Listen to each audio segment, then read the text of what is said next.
विधानभवनातील बॅनरवर मराठी भाषेचा उल्लेख नसल्यामुळे मनसे नेते संदीप देशपांडे यांनी संताप व्यक्त केला। यावेळी आमदारांबद्दल बोलताना संदीप देशपांडेंची जीभ घसरली।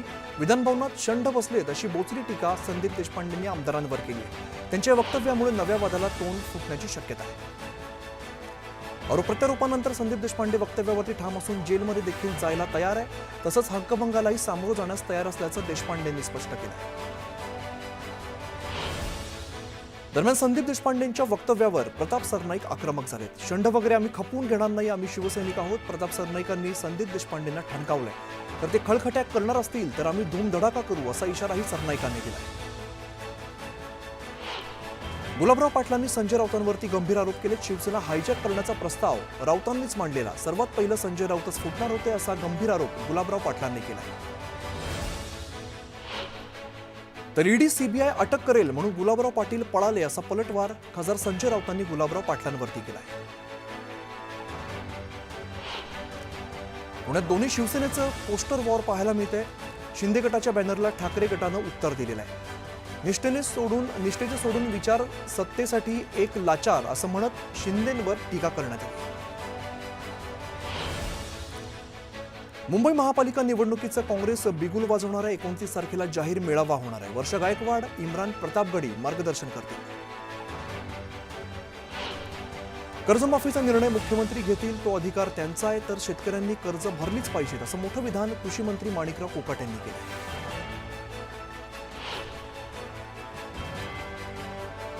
नागपुरात वीज पुरवठा खंडित होण्याचं प्रमाण वाढल्याच्या नागरिकांच्या तक्रारीनंतर मुख्यमंत्री संतप्त झालेत। स्थानिकांनी तक्रारीचा पाढा वाचल्यानंतर फडणवीस आणि गडकरींकडून अधिकाऱ्यांची कानउघडणी करण्यात आली।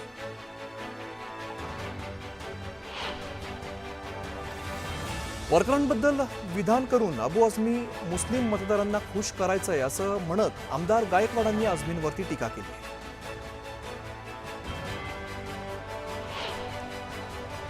केंद्रीय मंत्री नितीन गडकरी पुणे दौऱ्यावरती आहेत। पुण्यातील रस्ते प्रकल्पांची गडकरी यांनी पाहणी केली आहे। शिवाजी रस्ता ते बाजीराव रस्त्यावरील प्रस्तावित भुयारी चौपदरी मार्गाची सुद्धा पाहणी करत अधिकाऱ्यांना काही सूचना केल्या।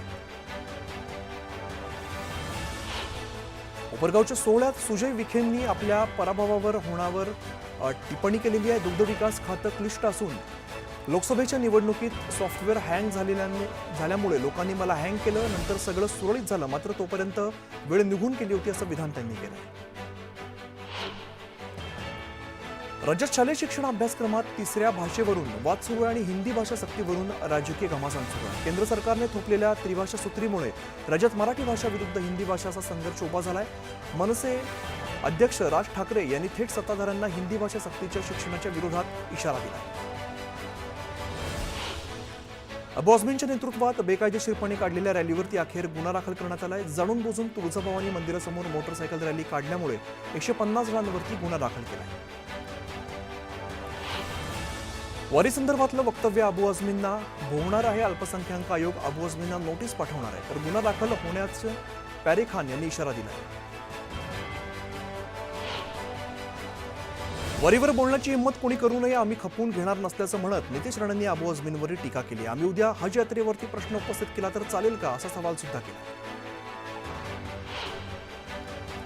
कटुता वाढेल अशी वक्तव्य अबू आझमींनी टाळली पाहिजेत। वारीबाबत केलेल्या वक्तव्यावरून छगन भुजबळांनी अबू आझमींना सल्ला दिला।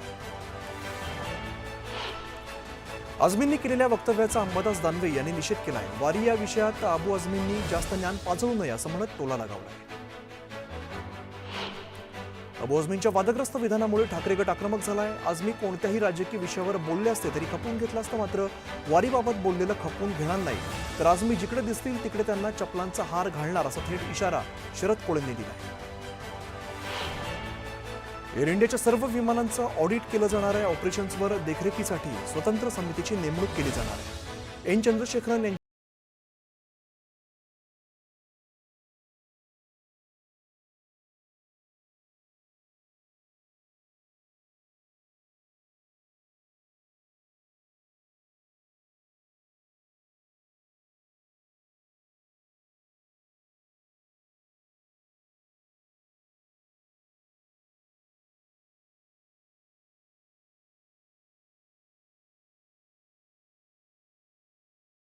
धबधबा पूर्ण क्षमतेनं ओसंडून वाहू लागला, त्यामुळे डोंगर दऱ्यांवर सर्वत्र हिरवी चादर पसरली आहे. नयनरम्य दृश्य पाहण्यासाठी पर्यटक मोठी गर्दी करतात.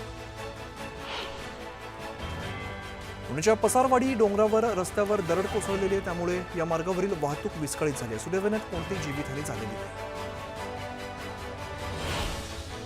नाशिकातील गंगापूर धरणाच्या पाणलोट क्षेत्रात सुरू असलेल्या पावसाने गंगापूर धरणातून मोठ्या प्रमाणात गोदावरी नदी पाण्यात विसर्ग केलेला आहे.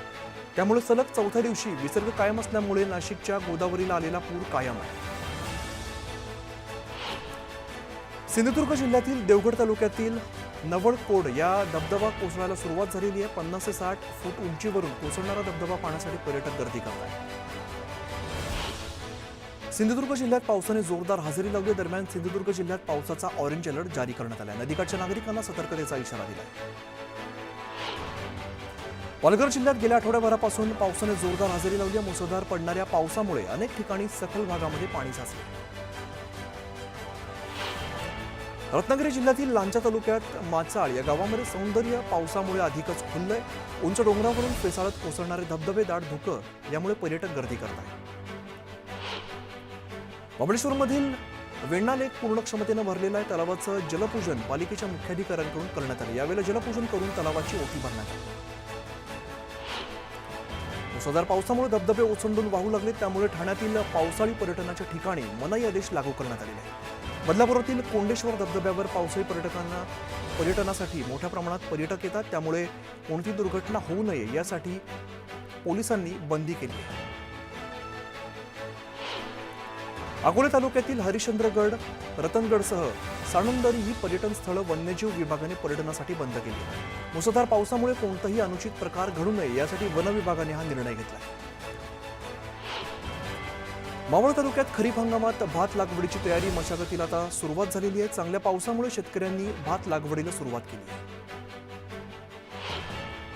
पावसाळ्यात राज्यातील पर्यटकांचं आकर्षण असलेल्या सडावाघापूरचा उलटा धबधबा आता वाहू लागला, त्यामुळे पर्यटकांची गर्दी होऊ लागली. मात्र निर्बंधामुळे पोलिसांनी हुल्लडबाजांवरती कारवाई केली.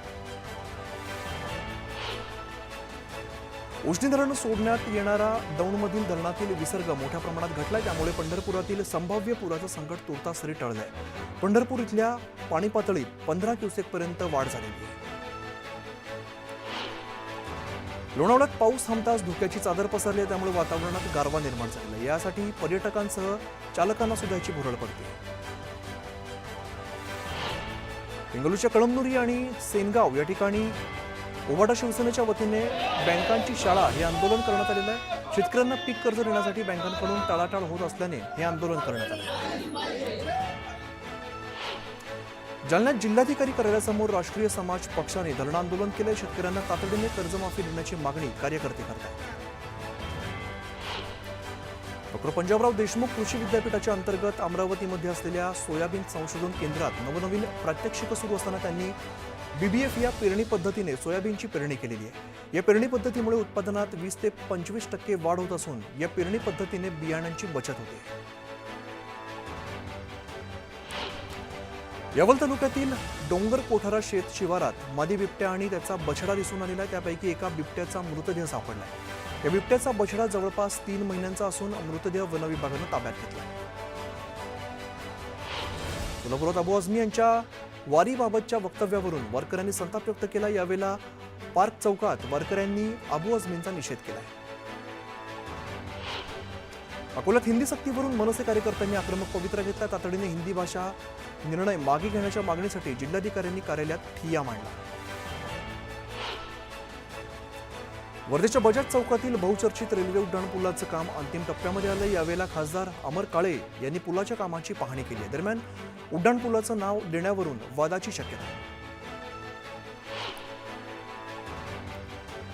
पालघरच्या कोचाईमध्ये मूलभूत सुविधांचा अभाव असल्याचं समोर आलंय. स्मशानभूमी नसल्यामुळे भर पावसात चितेवरती प्लास्टिकची ताडपत्री टाकत अंत्यसंस्कार केल्याची घटना समोर आली. अहिल्यानगरमध्ये धर्मांतराच्या विरोधात जनाक्रोश मोर्चा काढण्यात आला. मोर्चामध्ये आमदार पडळकर आणि जगताप यांची उपस्थिती होती. दरम्यान मोठ्या संख्येने नागरिकांनी उपस्थिती लावली. छत्रपती संभाजीनगरमध्ये लाचलुचपत प्रतिबंधक विभागाकडून संन्याशांना त्रास देण्याचा प्रकार सुरू असल्याची तक्रार समोर आली आहे. निलंबित अप्पर तहसीलदार नितीन गर्जे 1 महिन्यापासून पोलिसांना सापडत नाहीत, त्यामुळे संशय कल्लोळता वाढला आहे. ठाण्यातून मुंबईच्या दिशेने जाणाऱ्या महामार्गावर मोठ्या प्रमाणात वाहतूक कोंडी झाली होती. मोठ्या प्रमाणात वाहनांच्या रांगा लागलेल्या होत्या. ठाणे मुलुंड जकात नाका टोल जवळ मोठ्या प्रमाणात वाहतूक कोंडी झाली. तृतीयपंथीयांच्या क्रीडा धोरणासाठी केंद्र सरकारने मोठी पावलं उचलली आहेत. येत्या हिवाळी अधिवेशनात तृतीयपंथीयांसाठी क्रीडा धोरण निश्चित केलं जाणार आहे, अशी माहिती राज्यमंत्री रक्षा खडसे यांनी दिली. दिल्ली विमानतळावरील सुरू असलेल्या धावपट्टीच्या कामामुळे नाशिक दिल्ली विमानसेवेला आता फटका बसलाय. आठवड्यातून 3च दिवस आता नाशिक ते दिल्ली विमानसेवा सुरू असणार.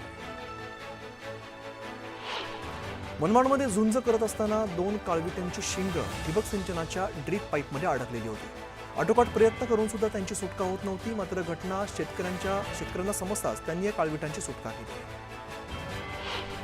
अकोला जिल्ह्यात अवैध वीटभट्ट्या सुरू आहेत असा गंभीर आरोप बाळापूर इथल्या सामाजिक कार्यकर्ते गणेश सुरजुरसे यांनी केलेला आहे. या प्रकरणी संबंधितांवरती कारवाईची मागणी सुद्धा केली आहे.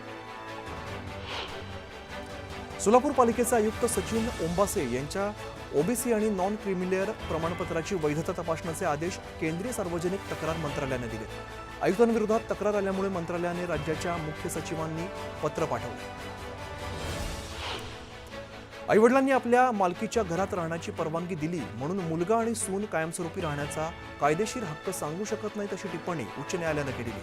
आईवडिलांनी परवानगी मागे घेतल्यावर त्यांना घरात राहण्याचा अधिकार उरत नाही, असं मुंबई उच्च न्यायालयाच्या औरंगाबाद खंडपीठानं सांगितलं.